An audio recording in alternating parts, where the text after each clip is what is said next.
Hi, I'm Jackie, and this is Cooking with Depression. I have depression. Technically, I am diagnosed with borderline personality disorder, dysthymia depression, and generalized anxiety. I really enjoy cooking sometimes, but I definitely don't do it as often as I would like. I'll get into the habit of making the same recipes over and over, and then I'll end up losing motivation for cooking completely. Trying new recipes is hard and frustrating, but at least it gives me something to look forward to. And I know once I master a recipe, I can then cook it as an easy comfort meal. Over the past several years, I've worked really hard to manage my depression with the help of at least a dozen therapists. And I want to share what's helped me while also sharing some of my favorite recipes. But I'm not an expert by any means. What's worked for me may not work for you, but hopefully you get something out of these videos. So if cooking is something you enjoy, but you struggle with mental illnesses, this is for you. I'll be rating my recipes with the level of motivation needed on a scale of 1 to 5. 1 being you don't have really any motivation at all, but you're willing to cook something. And 5 being it's been a really good day or week and you're ready to take on a challenge. Alright, so let's get started. Today I'm making vegan cream of mushroom soup.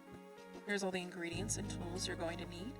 For me, this recipe is a level 3 motivation. There's not much to it, but you definitely have to plan to be present during the cooking process, with a little downtime. It will probably take you under an hour to make.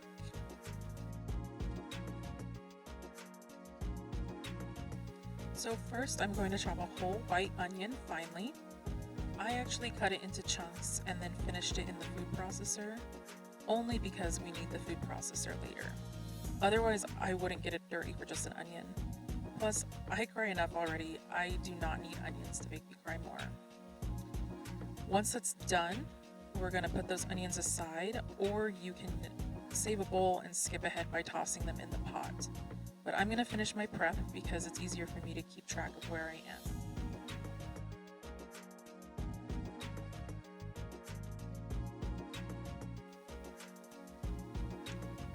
Next, put the mushrooms in the food processor in batches.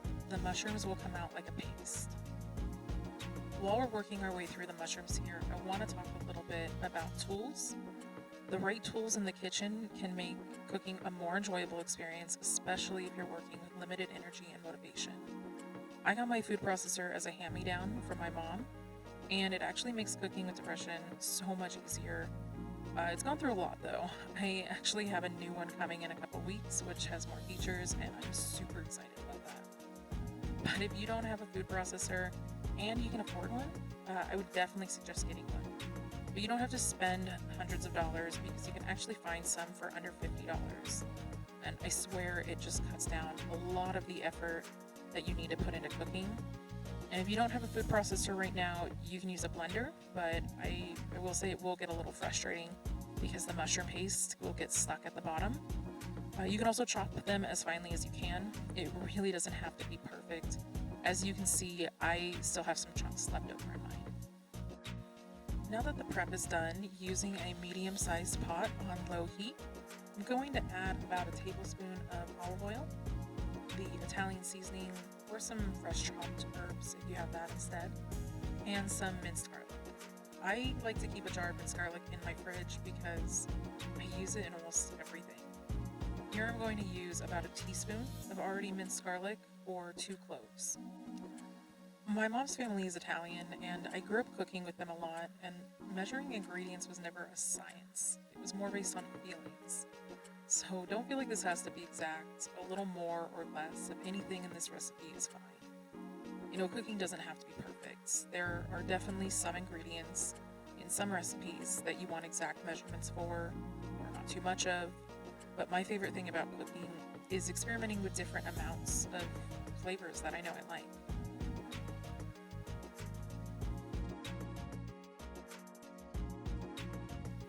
Now let's also add the onions and stir them around so it's all mixed together. Then cover and saute for a few minutes.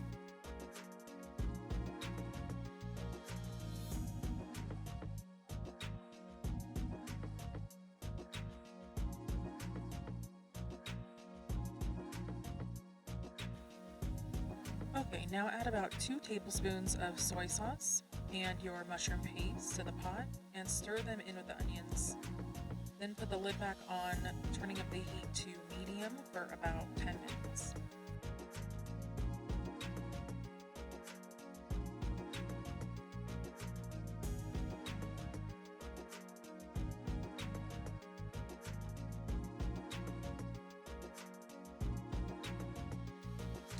Alright, the mushrooms are cooked, so let's finish the soup up. We need to add a can of coconut milk and some salt and pepper to your taste, which I forgot to show here. Then cover and cook for a final 10 minutes, stirring occasionally.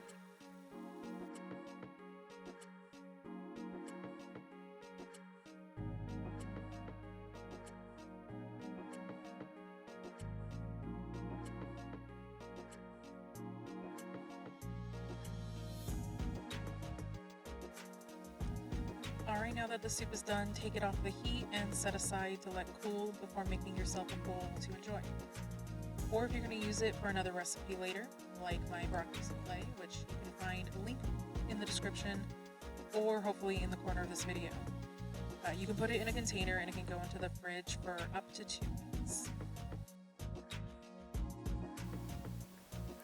Thanks so much for watching. I really hope you enjoyed this recipe. Please let me know your experience with cooking it in the comments below. Was it easier or harder or about what you expected? Again, thanks so much. Please like and subscribe, and I'll see you next time on Cooking with Depression. This onion smells good.